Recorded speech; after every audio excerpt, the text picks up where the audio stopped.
Sawadika. Sawadika. Bonjour à tous, bienvenue dans une nouvelle vidéo sur ma chaîne Kathleen à Phuket. Aujourd'hui, on va vous raconter l'histoire de notre expatriation puisque ça fait maintenant 13 ans que nous sommes installés à Phuket en Thaïlande, tous les deux, en tant que couple franco-français. Donc on nous demande très souvent comment ça se fait que vous êtes venu à Phuket, comment vous avez fait pour rester si longtemps, est-ce que vous avez encore envie de rester en Thaïlande après tout ce temps. Voilà, donc vous allez tout savoir dans cette vidéo, c'est parti. Il y a beaucoup de nouvelles personnes qui nous ont rejoints sur cette chaîne ces dernières années puisque nous avons créé la chaîne YouTube juste après le Covid. 5 ans donc il y a 5 ans maintenant, c'est ça. Et c'est vrai qu'on avait fait cette vidéo sur l'histoire de notre expatriation en Thaïlande au début de la chaîne YouTube, de l'histoire de la chaîne YouTube. Et depuis, il y a eu, comme je le disais, beaucoup de personnes et donc qui ne sont pas forcément au courant de notre histoire. Et je le vois parce que on reçoit souvent des questions, que ce soit sur les réseaux sociaux, que ce soit par email, etc., de personnes qui veulent un petit peu connaître notre histoire avec la Thaïlande. Et au fait, l'histoire de notre expatriation en Thaïlande est aussi très fortement liée à notre histoire, nous, de couple. Personnel, ouais. Puisque c'est suite à notre rencontre, etc., qu'on a décidé de venir ensuite vivre en Thaïlande. Donc on va déjà vous raconter comment ça s'est passé. Serge connaissait déjà la Thaïlande, en fait. Oui, voilà. Moi, avant qu'on se rencontre, j'étais venu la première fois en 2008 avec mon agent de spectacle. Donc, ouais, je connaissais. Et j'étais d'ailleurs tout de suite, mais dès les premières minutes, et ça le fait souvent à certaines personnes, j'étais tombé amoureux, on va dire, du pays, enfin, en tout cas de la Thaïlande. On est arrivé à Phuket. Ouais. Et j'étais resté que 10 jours. Donc, c'était vraiment très, très court. Mais dès que mon ami m'a tout de suite emmené. Il m'a dit, tu vas voir, tu vas goûter les plats, c'est succulent. Je ne connaissais pas, moi, tout ça. Je prends un truc, en plus, c'était dans des bacs. On m'a servi, je crois que c'était un grapao au poulet ou au bœuf, et un truc hyper piquant. Et j'ai eu mal au ventre pendant 2 jours. Mais quand même, ça t'a pas dégoûté. Mais j'ai adoré tout, quoi, le sourire des gens, tout ça, voilà, quoi. Bon, ça, c'était en 2008. 2008. Ça commence à dater vraiment, parce que ça fait presque 20 ans, du coup. Ah ouais, mais bon. Et quand on s'est rencontrés, donc c'était fin 2012, au fait, Serge avait déjà prévu de venir début 2013 pour des vacances avec des amis, dont l'ami en commun qui nous avait présenté, en fait. Et du coup, il me dit, est-ce que tu ne serais pas intéressé pour venir passer tes vacances, viens te greffer à nous, au fait, parce que lui, ses vacances avec ses amis étaient déjà prévues. Moi, j'avais rien de prévu. Et donc, j'ai accepté et nous sommes partis donc, pour la première fois ensemble en Thaïlande en vacances en janvier 2013 à Phuket pour 2 semaines de vacances. Moi, dans le secteur où je travaillais, parce que moi, je travaillais à Antibes à l'époque dans le domaine du yachting, donc les yachts de luxe, etc. J'étais en charge de recruter les équipages. Et au fait, j'avais quelqu'un à rencontrer par rapport au travail ici et ça s'est fait d'ailleurs à Phuket. Et comme je travaillais pour une assez grosse boîte qui est assez connue dans le milieu du yachting, le monsieur en rigolant me dit si un jour vous voulez venir travailler à Phuket, nous on vous embauche sans problème. Et donc quand je suis rentrée de ce petit rendez-vous à la villa qu'on avait louée, voilà, je dis à Serge, écoute, si un jour tu veux vivre à Phuket, moi j'ai déjà du travail.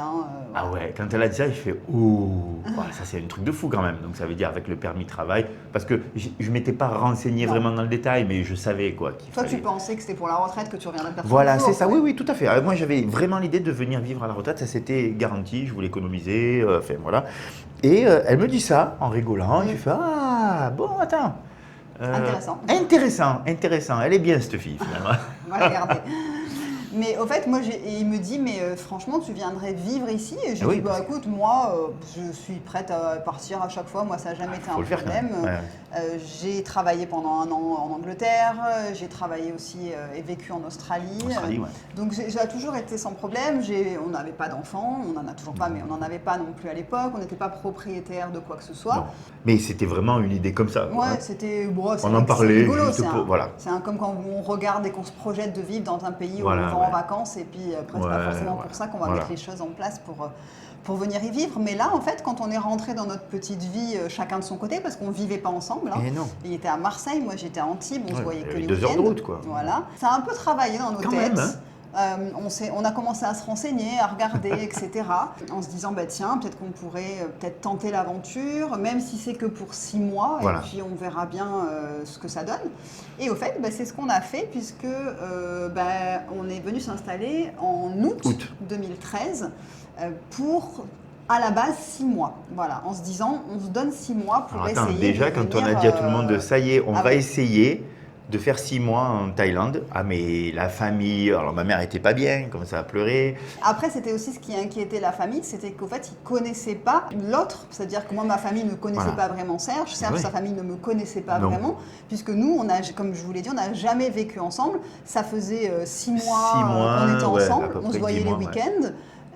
On n'a pas eu une Et vie encore, de couple ouais. en France avant de partir. Donc, en fait, c'était non, mais il part à l'autre bout du monde. Moi, ma mère disait, mais elle part avec un stripteaseur Ah ouais. à l'autre bout du monde. Qu'est-ce qu'il lui prend, quoi C'est vrai que- Parce que pour ceux qui ne savent pas, quand j'ai rencontré Serge, il était stripteaseur Voilà. dans un troupe de Chippendales à faire le tour de la France, des spectacles dans les casinos, etc.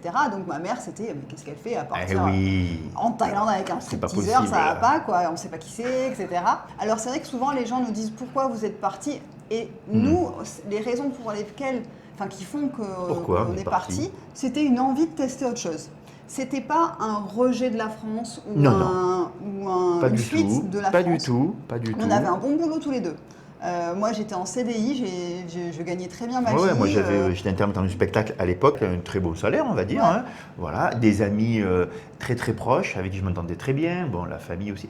Mais On avait des bonnes situations. Oui, oui, on oui. n'était pas malheureux dans non, notre vie. non. On n'avait pas de problème d'argent. L'environnement dans lequel on vivait était bien, on va dire. Voilà. Le seule chose, c'était que si on était restés ensemble, il aurait fallu qu'on fasse Alors, une décision et qu'on eh oui. choisisse qui vit de quel côté. Voilà, c'est etc. ça, c'est ça. Voilà. On a coupé la porte en deux, on est parti en deux. On a dit, bah, on fait ni l'un Casser ni les l'autre, dents. on se barre. Nos raisons n'étaient pas comme beaucoup d'expatriés ouais. maintenant à l'heure C'est actuelle. de fuir le pays. Voilà, qui veulent partir, qui veulent élever les enfants dans un autre cadre, qui veulent gagner en pouvoir d'achat, qui ont Ouais. peur pour l'insécurité. Non, c'était pas du tout ça. non. Moi, j'aimais quand même ce pays, la Thaïlande. Quand je me sentais bien. En fait, j'étais bien. En France aussi, mais pas ici. Je me sentais bien à chaque fois que je venais. Alors, il y a l'effet vacances évidemment, mais je m'étais dit, ah non, je veux vraiment vivre. Voilà. Moi, c'est vrai que toi, tu l'avais pas vécu vraiment, hein, ça. Toi, Moi, non. c'est pas- moi, Tu c'est- étais venu qu'une fois. Et... Ouais, moi c'est un pays en gros tropical. Pour moi, bon, c'était. Le cocotier, quoi. Bon. Ouais, il fait chaud, il fait beau, les gens sont sympas. Voilà. Donc, ok. Voilà, c'était pas un amour profond pour la Thaïlande, mais C'était c'était. pour moi, pour me suivre. C'était pour le suivre, mais Ah. en gros, moi j'irais n'importe où. En fait, c'est ça le truc. Oui, c'est Catherine, que oui. Il m'aurait dit, on part, j'en sais rien, moi, en Nouvelle-Calédonie, on part même ouais, au t'aurais dit Canada. oui aussi. J'aurais dit oui. Ouais, voilà. Moi, C'est pas pareil. je m'adapte très facilement. Et puis, je parle anglais couramment, donc au fait, je m'adapte aussi facilement. C'est vrai que c'était pour dur pour moi quand même. tout ici, ça. après. Alors que Serge avait un bon niveau Oui, d'anglais. oui, j'avais un bon niveau. ouais. C'était pas juste le niveau scolaire, hein, quand Non. même, il parlait très bien. Mais au fait, voilà, donc les raisons, nous, c'était pas les mêmes déjà l'un pour l'un et oui. l'autre. On avait quand même calculé au niveau financier. Alors oui, après on a mis en place. Voilà, Voilà. on a mis en place tout ça. Parce qu'au fait, on s'était dit, on ne sait se- pas ce qui nous attend. Non. On n'avait pas de projet, nous, de créer une société. Hein. Non, non, Le non, projet, non. c'était, on essaye de trouver Un travail. un travail en Thaïlande. On s'est donné 6 mois. On avait 6 mois d'argent pour vivre oui. sans travailler. Et dans le pire des cas, si ça ne le faisait pas, on rentrait et elle retrouvait son travail et moi pareil. Donc bon, voilà quoi, il n'y avait pas de... C'est ça, on n'a pas pris des gros risques, Non, à non. part quitter les appartements, mais bon, je veux dire, c'était ouais, de la bah, location, voilà, Voilà, c'est ça. on a donné les préavis, on est parti. Et encore, j'étais chez ma mère. Toi, tu étais chez ta mère à cette époque. Donc, entre deux copines. Voilà. Donc non, c'était très bien. C'était des risques, mais calculés. Oui, très calculé. Et en se ouais, disant, financièrement, on a de quoi voir venir.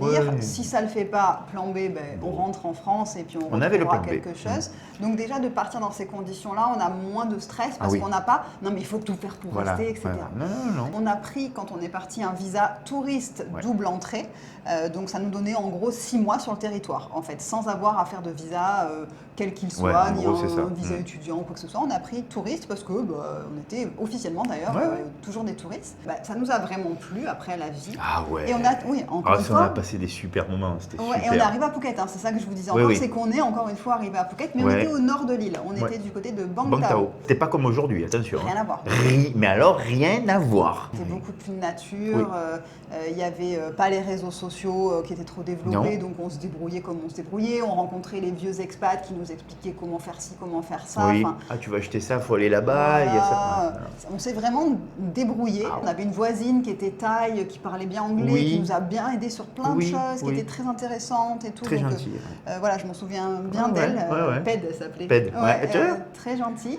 Et du coup, ça nous a quand même bien plu. Et nous, on a appris à se découvrir en tant que couple. Voilà, c'est ça Parce aussi. qu'on n'avait jamais vécu ensemble. Non, ah bah là, 24 heures sur 24. Et là, on est passé de Collé. voilà, un week-end, on se voit le week-end, à on est 24 heures sur 24 et on ne peut pas rentrer chez soi parce que on est ensemble. On se disait, en fait, dans 6 mois, ça se trouve, ça va plus du tout. Et chacun rentre de son côté en France. Bien sûr. Et puis voilà, ça aurait été une expérience, mais au final, ça a été l'inverse. Au final, il m'a demandé en mariage. Donc, vous voyez, comme quoi c'était pas si mal. Et donc pendant ces 6 mois, l'objectif, ça a quand même été trouver de du travail, quelque trouver chose. du travail. Plus le temps passait, puis on se disait non, mais on n'a pas envie de rentrer en France. Non, quand on même. avait un train de vie, un style de vie qui nous convenait. On allait prendre du petit taille à manger, on mangeait dehors, on se baladait aussi. On était en scout, Ah ouais, on rencontrait pas mal de monde. L'ambiance était beaucoup plus détendue puisqu'on est arrivé au mois d'août, donc en plus on est arrivé en pleine basse saison. Oui, c'est vrai. Donc tout le monde était plus détendu, dans les restos c'était calme. Super. Et on se disait non mais on ne veut plus repartir. Et le temps passait. Alors au niveau du travail, alors Kathleen. Alors moi c'est vrai que j'ai pas fini par travailler pour ce monsieur-là. Par contre mon expérience dans le domaine du yachting fait que il y a quand même 3 marinas à Phuket avec des bateaux qui sont très très petits par rapport à ce que moi je connais de Cannes, Monaco, Antibes, etc. Mais mon CV par contre, il me plaisait. Donc j'ai envoyé mon CV de partout dans toutes les compagnies liées au yachting et en effet j'ai eu 2-3 entretiens dans des compagnies. Tu as même pu choisir. Voilà, des trucs intéressants où on me proposait du boulot jusqu'à ce que je rencontre un Australien qui travaillait entre Monaco et la Thaïlande et aussi l'Australie, enfin un capitaine de yacht, et qui m'a proposé lui de continuer à m'occuper du recrutement des bateaux mais de le faire à distance, c'est-à-dire depuis la maison. Et donc je me suis dit ah ouais, ça peut être quand même intéressant parce que là, je fais mon temps, enfin, j'organise mon temps comme je veux, je suis tranquille chez moi. Il n'y avait pas une charge de travail extraordinaire non plus. C'était pas énorme. Et puis, en fait, il me proposait quelque chose qui était très correct. C'était basé sur des commissions, c'était pas un salaire, mais je savais que je pouvais tout à fait bien gagner ma vie avec ça. Le seul problème, c'était le visa, parce qu'à l'époque, le visa DTV n'existait pas, le visa digital nomade. Comment faire? Et donc, j'ai pris, dans ces 6 mois, j'ai commencé à bosser et après, par la suite, parce que vous savez qu'on est quand même resté, j'ai fini par prendre le visa étudiant derrière pour pouvoir continuer. Alors normalement, c'est pas légal. Non, ça, normalement, c'est pas légal. Je ne travaillais pas pour la Thaïlande, encore une fois. C'est comme si tu avais un visa DTV. Voilà, parce que les bateaux n'étaient pas en Thaïlande du tout, les bateaux étaient toujours en Europe, enfin dans le sud de la France. Mais ce visa à l'époque n'existait pas, c'était dommage. Donc me voilà avec quand même quelque chose oui, il y avait des revenus qui rentraient. Voilà, quelque chose qui arrive et Serge dit mais moi j'ai rien. Et il manquait plus que moi. Alors j'ai eu des contacts aussi dans les salles de sport, on a envoyé plein de CV, alors c'est tout en anglais du coup, attention. Et moi l'anglais adapté en fait à l'activité physique, enfin au sport, je ne connaissais pas le vocabulaire. Les muscles, on connaît chest, shoulder, mais après il y a des petits muscles, les calves, les trucs comme ça. Moi je ne savais pas. Tu m'avais fait des fiches. Ouais, je lui avais fait des fiches. Elle me faisait réviser les mots en anglais, parce qu'il n'y avait pas d'application à l'époque, les gars. Il n'y avait rien de tout ça. Donc on révisait, elle me faisait réviser, tout ça. Et on a bossé quand même. On en voulait quoi. Mais nous on est des bosseurs. On est des bosseurs. L'un comme l'autre, on est très bosseurs. Et quand il faut. Oui, et quand il faut se détendre, on se détend. Se détendre aussi. D'ailleurs, j'ai fait. Tu as fait des entretiens. Ah ouais, j'ai fait un entretien dans le sud. Le gars, le patron, c'était une catastrophe. Il te proposait un salaire ridicule avec le work permit, mais un salaire ridicule. Je dis non, je ne le sentais pas. De toute façon, le mec, en effet, ça ne l'a pas fait. Par contre, j'avais fait Tanyapura. C'est un truc énorme, internationalement connu, qui reçoit des sportifs. Et là, je sais que quand j'ai fait l'entretien, le gars, il y a eu, je pense que mes explications n'étaient pas assez claires en anglais. Voilà. Donc, le niveau d'anglais n'était peut-être pas suffisant. Non, il n'était pas suffisant. Là-bas, c'était vraiment c'est une élite, quoi. Voilà. Donc, ça ne l'a pas fait. Et par contre, si on arrivait. Alors, le truc, c'est que le temps passait. Le temps passait. Je disais, mais j'ai toujours pas de boulot, je ne vais pas. Il va falloir qu'on parte, quoi. Et j'ai fait un entretien dans le sud de l'île, encore une fois, dans un autre centre sportif de remise en forme. Et là, mais je crois que c'était la dernière semaine. Non, c'était un mois quand même. Un mois avant. Oui, parce qu'après on a pu organiser tout, donc c'était un mois avant la fin. Ta mère était là, donc tu devais être. Était là. Ta mère est venue en vacances, donc peut-être c'est 2 mois avant la fin du visa. Même pas, c'est faux, c'est faux. Un mois. Voilà. Là, ils me disent, on te prend. Alors j'avais fait l'interview. Il y avait donc les 2 patrons. Il y avait un qui était de Liverpool, je sais pas quoi. Je comprenais rien. Il me, je comprenais pas. Alors, moi, j'étais là, j'étais sur le parking en train d'attendre. Je disais vraiment, concentre-toi. Si tu comprends pas, tu fais répéter doucement. Montre que tu comprends, que tu montres tout ton savoir. En fait, montre-leur que tu es indispensable. Et c'est vrai que ce qui était... Alors, j'étais dans le Bah, recrutement. elle était HR. Mon travail, c'est le Resources, recrutement. voilà. Mais c'est vrai que je lui disais, l'avantage là dans ce job-là qu'on lui proposait, c'était que les deux personnes avec qui il a fait l'entretien n'y connaissaient rien au Ah non, sport. ok, C'était ça. des investisseurs Ouais. financiers. Et au fait, il leur fallait quelqu'un pour gérer le côté sportif. Mais du coup, ils avaient besoin de son savoir, de son Oui. expérience et tout ça. Et Serge, quand on est arrivé, il n'avait pas 25 ans non plus. Donc, il avait quand Mais même non. eu sa salle de J'avais sport. 35 ans, bien voilà, sûr, il bien avait sûr. géré Ah tout oui, ça. j'avais géré tout ça, je connaissais Il tout. a écrit un livre sur la nutrition, Oui. il a une maîtrise en STAPS, etc. Donc j'ai dit fais-leur comprendre que tout ce que tu sais, et donc ils vont sûrement se dire ah, en fait on a besoin de lui en fait. Et donc je pense que c'est ce qui s'est passé parce qu'après bon il m'a dit ça s'est bien passé tout Ouais, ça. ouais. Et on attendait la réponse, mais en gros c'était un peu la dernière option quoi, Ah, hein, en c'était fait, hein. ouais, c'est ça. Et un jour, 2 jours, Ouais, 3 deux, jours trois après, jours 4 jours, après. je sais plus, on attendait toujours rien. Et puis un jour, en revenant d'une excursion, c'est bon, il a dit, ben, on voulait t'embaucher, work permit et tout ça. Alors très petit salaire, hein, ben, à la base, c'est ça. 40 hein. 000 t'as donné Ouais, même moins que ce qui était légalement, moins que ce qui est légalement autorisé. Et travailler 6 jours par semaine, hein. un jour de repos. Donc c'est 1000 quelques euros, 6 jours par semaine. Hein. Pas de On a dit oui. problème, pas de problème et tout. En plus, c'était un travail intéressant. J'ai dit ok, et puis voilà.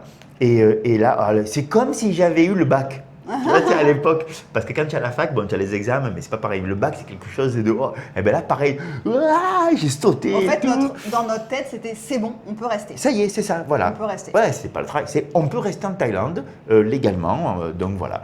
Et là, trop content. Et là, en fait, après, il a fallu mettre en place Alors, le visa de travail. Oui, et puis on était à Et Bangtao. on était dans le nord de l'île. Là, le travail était à À Rawai. l'extrême sud, c'est. Ça tombait bien parce qu'on avait pris un contrat de 6 mois pour la maison. Oui, Ça arrivait à la fin. Oui, ça arrivait à la Et fin. au final, notre Tu vois, ami, ouais. qui est un ami, toujours cet ami qui avait fait découvrir la Thaïlande en 2008 Mon à ancien Serge, manager de spectacle, ouais. voilà, avait dit tiens, il y a un ami qui a une maison à louer, va la voir, elle va vous Un plaire. truc taille et tout. On est dans la même maison depuis 12 ans. Voilà. Donc, Donc c'est toujours la même maison, ça excellent. s'est fait, on a déménagé, on a tout fait, on a fait des allers-retours avec les scooters, on n'avait pas grand-chose, mais on a fait non, mais plusieurs quand même, allers-retours. ouais. Et nous voilà donc dans une maison Truc avec de un fou. contrat à l'année, Oui. avec Serge qui a un permis de travail, Oui. donc il est sorti pour faire son visa. Oui, Alors oui, tout après, était pris en charge par la société. Ouais. L'avantage c'est que là il avait un boulot de salarié, donc il n'a pas eu Eh à oui. faire quoi que ce soit de sa part. C'était une grosse société, hein, il y avait quand même du Ouais, ça monde. commençait à être Voilà, pas mal. il y avait du monde. C'est après, quand je suis arrivé, que ça a explosé. Voilà, grâce à Serge, ça. Et il est resté 5 Non, ans mais c'est vrai. salarié dans cette société. Ouais. Et au fait, nous, moi de mon côté, moi du coup j'ai continué de travailler comme ça à distance. Ensuite j'ai pris le visa étudiant pendant encore 1 an. Et après c'est posé la question de mais comment je vais faire parce qu'au fait Le visa étudiant, c'est pas renouvelable ouais. ad vitam aeternam. même si je suis vraiment allée en cours en plus. Hein, Ah on va dire que oui, j'ai vraiment, bien je suis sûr. la seule Elle a qui est pris dans- le taille. J'ai Elle a pris vraiment le fait les taille. cours Ouais, de ouais, taille. bien sûr. Et au fait, c'est là qu'on s'est dit comment faire, etc. Et ben c'est là qu'on a dit bon. C'est là que notre ami a dit pourquoi vous ne mariez pas Mariez-vous. pour qu'elle puisse être sur mon visa. Voilà. Et voilà, donc j'étais un peu obligé Voilà, de faire la demande. C'était ça. En fait, on s'est mariés Mais j'ai uniquement fait- pour les papiers. Mais j'ai fait the demande. Donc voilà. Voilà. Et au fait, c'est vrai que Mais- du coup, après, pendant des années, je me suis rattachée sur lui. Donc, C'est quand on ça. est marié, on peut avoir un visa dépendant. Donc, marié avec quelqu'un qui a un visa de travail. D'ailleurs, tu ne travaillais plus après. Non. Et pendant Non. des années, j'ai fait en ligne, Femme comme au ça. foyer. Après, j'étais femme au C'est foyer, à m'occuper des chats. J'étais Ouais, du ouais, bénévolat. ouais. Je faisais plein de trucs à manger. Enfin, Ah j'étais ouais, en ouais, mode- non, mais on a passé. Enfin, c'était une période de J'étais notre. Desperate enfin, Housewives, mais très. c'était très super, heureuse. ouais. Je ne me suis pas fait le jardinier birman, vous inquiétez pas. C'est dans Desperate Housewives. Dans Desperate Housewives. Par contre, c'est vrai, tu te rappelles, tu venais manger le midi, elle me rejoignait. C'était génial. Il avait un c'était boulot et génial. puis là, le salaire qui est augmenté. Ah oui, très rapidement par Il a contre. plus que doublé Ah oui, pendant les oui, années j'ai après. plus que doublé.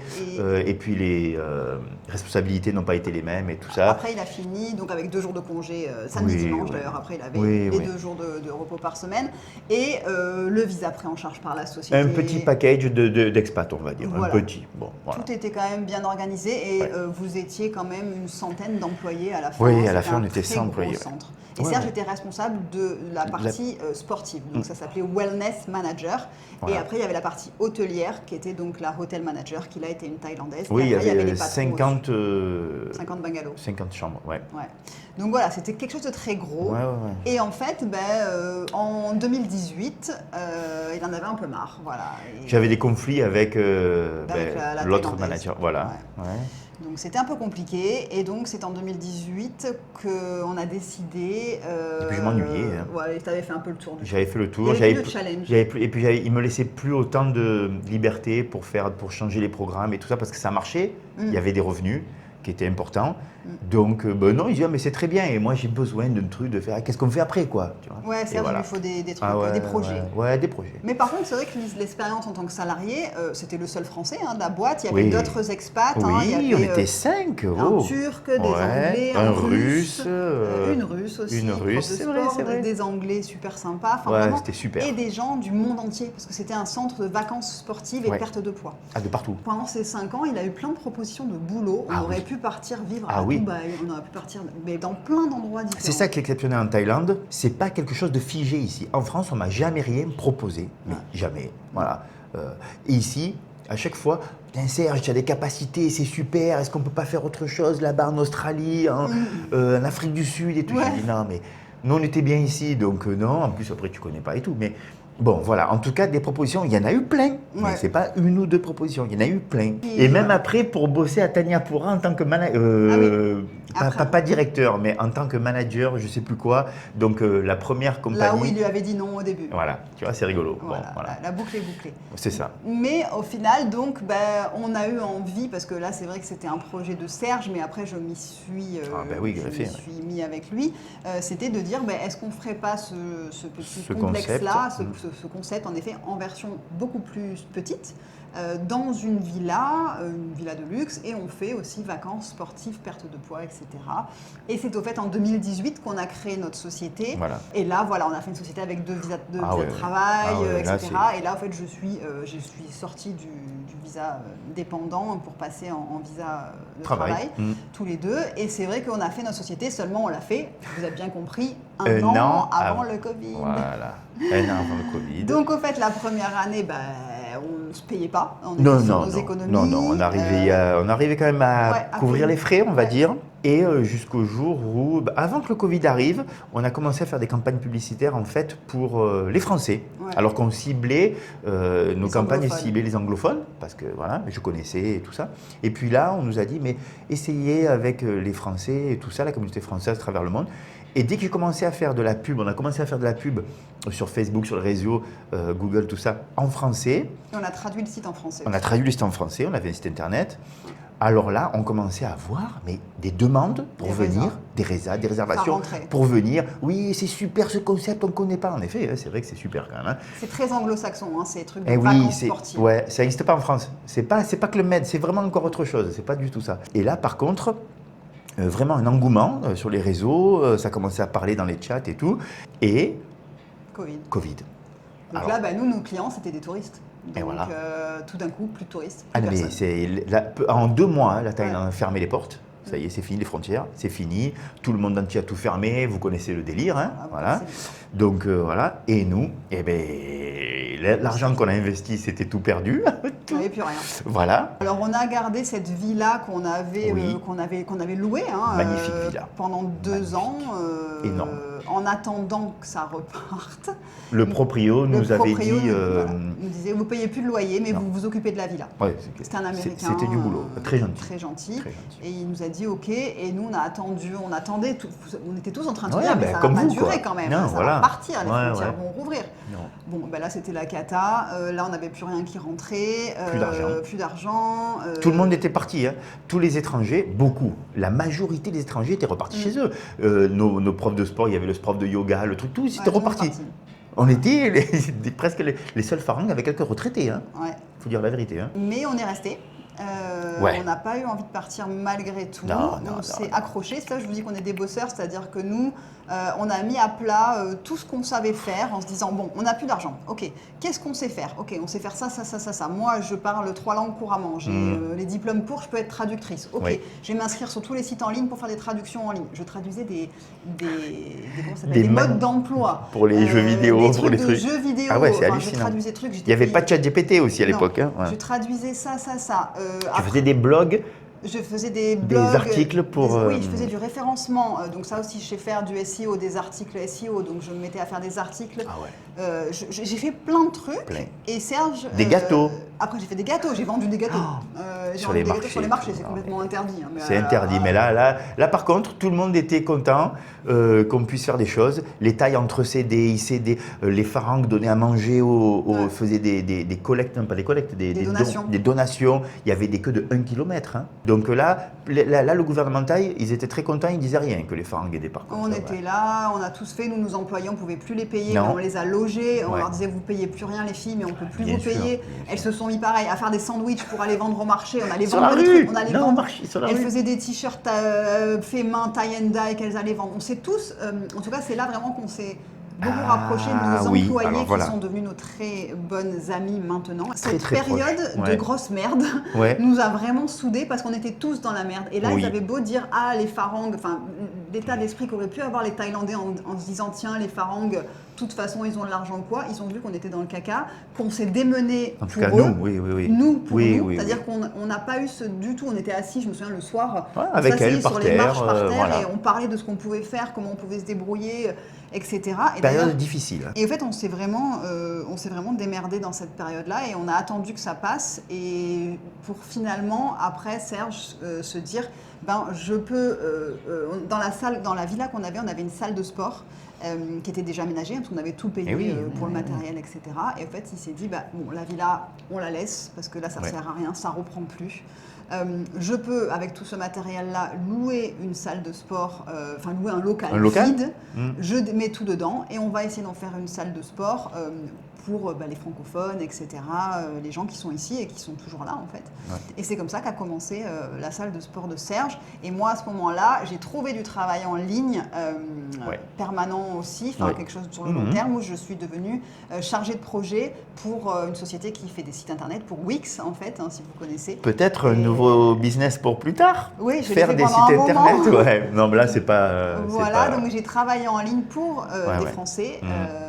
Comme ce métier. Très très forte d'ailleurs pour ça. non, mais c'est vrai. Mon site internet, c'est moi qui l'ai fait. Si vous allez voir kathleen-phuket.com, c'est made by Kathleen, le référencement, etc. Et au fait, on s'est dit, on voit le bout du tunnel, c'est-à-dire qu'il y avait quelque chose d'un peu plus pérenne, autant pour moi que pour Serge, et on commençait à avoir de l'argent qui re-rentrait à nouveau. C'était pas grand-chose, mais en tout cas, ça re-rentrait au fur et à mesure.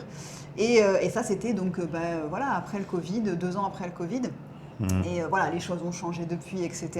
Il y a eu plein de petites choses, mais ça, c'est plus forcément intéressant pour vous. Mais c'est vrai que, en gros, quand les gens nous demandent quelle est votre histoire avec la Thaïlande, nous, comment ça s'est passé. Et du coup, quand parfois je vois des commentaires sur des gens qui ne nous connaissent pas vraiment, parce que... Oui, mais c'est pas de leur faute.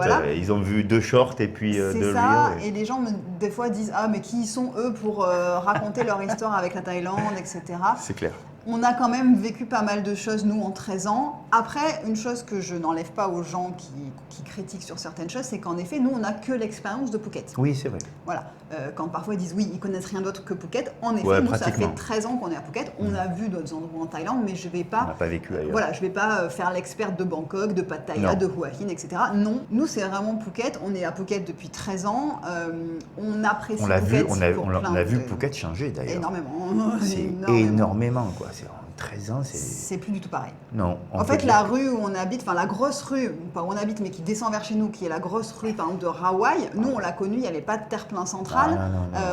Tout le monde passait à droite à gauche. Maintenant, il y a un terre-plein central, il y a des feux, il y a 3 feux maintenant sur cette rue. Il y a plein de choses qui sont passées. Et puis Bang Tao, quand on est retourné dans le nord où on a vécu 6 mois, mais j'ai du mal à reconnaître les routes même.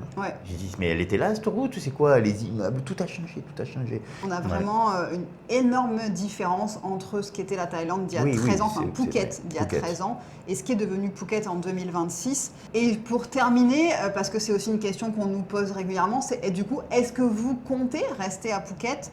Comment est-ce que vous voyez votre avenir à Phuket ? Est-ce que vous voulez changer d'endroit ? Tant qu'on est heureux, pour l'instant on est heureux, notre vie nous plaît, là, ce qu'on vit. Notre quotidien nous convient. Le quotidien, niveau professionnel aussi. Donc, on n'est pas dérangé pour l'instant tant que ça par le tourisme de masse, tu veux dire ? Oui. De plus en plus quand même, de plus en plus, mais il n'y a pas le ras-le-bol encore, de toute manière. Et moi, je suis toujours autant amoureux de la Thaïlande que le premier jour. Et Kathleen, quand même, je pense qu'elle était quand même tombée amoureuse de la Thaïlande. En fait, moi, si tu me disais il faut changer de pays parce qu'il faut quitter la Thaïlande, ce serait plus de la La flemme Et dire, on a tout de construit ici. recommencer. C'est-à-dire Ouais. que maintenant, Ah je ouais. comprends quand même pas mal la langue, Ouais. je comprends comment ils fonctionnent dans leur tête, Oui, leur il y a ça, il y a réflexion, leur tout ça, manière de oui. faire. J'arrive à comprendre comment fonctionne un type, parce que ça aussi, ça prend du temps. Hein. Ah oui, ça prend beaucoup de temps. Ça prend du temps, ça prend des grosses erreurs qu'on a fait, Eh oui, etc. On n'en a pas parlé, mais ouais, bien sûr. Voilà, mais c'est vrai que ce serait plus ça. La Thaïlande, il y a plein de points que j'aime. Et comme j'ai dit, il faut qu'on finisse par faire cette vidéo, ce qui me plaît en Thaïlande. Ah oui. Moi, ça me plaît. Maintenant, ce qu'il y a, c'est que ma vie, elle est ici. En fait, je considère ça comme chez moi et c'est Oui. une vie qui me plaît. Mon quotidien me plaît, ma maison me plaît, mes activités me plaisent. Voilà. Ton mari te plaît? Mon mari me plaît toujours, donc ça va. Mais Ouais, on sait pas. c'est aussi quelque chose, voilà, d'ailleurs, l'autre point, c'est-à-dire que oui, on est toujours ensemble après, donc ça fait 13 ans qu'on est en Ah oui, Thaïlande. parce qu'il y en a qui disent, oh, dans 6 mois, ils ne nous connaissent pas. Donc, ouais, c'est le Dans couple. 6 mois, ils vont Dans se 6 mois, séparer. ça y est, il va trouver une taille. Non, non, ben non. Non, toi. toujours pas. Et on est ensemble depuis donc 2012, donc ça fait 14 ans qu'on est ensemble, 11 ans qu'on est mariés et 13 ans en Thaïlande. Mais on est toujours là, toujours ensemble. Là, il y en a une fois en commentaire qui me disait que vous êtes un ovni dans Ouais. dans les couples en fait qui sont en Il y en a, Thaïlande. il y en a. Et De non, plus en plus quand il y en a. même. Et nous, c'est vrai que dans nos amis, on est quand même pas mal entouré aussi de couples franco-français Eh qui oui. sont ici même depuis longtemps, qu'on connaît, qui sont là depuis très longtemps. Et c'est juste qu'en effet, on est peut-être un petit peu plus discret. On traîne Ouais. moins dans les bars, dans les trucs, mais on se connaît quand même tous et on sait qu'il y en a quand même beaucoup. Et il y a des couples très sains, Oui, oui, très oui, oui, équilibrés, bien sûr. qui sont quand même en Thaïlande.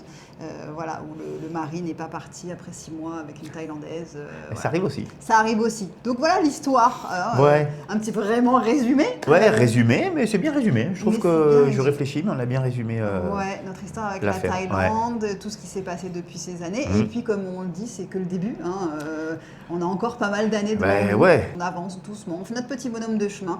On n'est pas des gens avec des attentes de fou. Non, plus. il y a ça aussi. On se Voilà. contente d'une vie assez simple. Oui, oui, et, oui, bien sûr. Et voilà, notre quotidien nous convient tout à fait. Voilà, bah dites-nous un petit peu si ça, vous avez appris des Oui. choses sur nous ou si vous nous connaissez déjà par cœur. et Ouais, que il y en vous a, avez il y en a rien plein qui appris. nous connaissent, mais Mais si vous avez appris des choses, et ben, j'espère que vous, voilà, vous en saurez un petit peu plus et vous comprendrez un petit peu pourquoi des fois on parle de certaines choses parce Oui. que on les a certainement vécues aussi. C'est vrai. Donc voilà.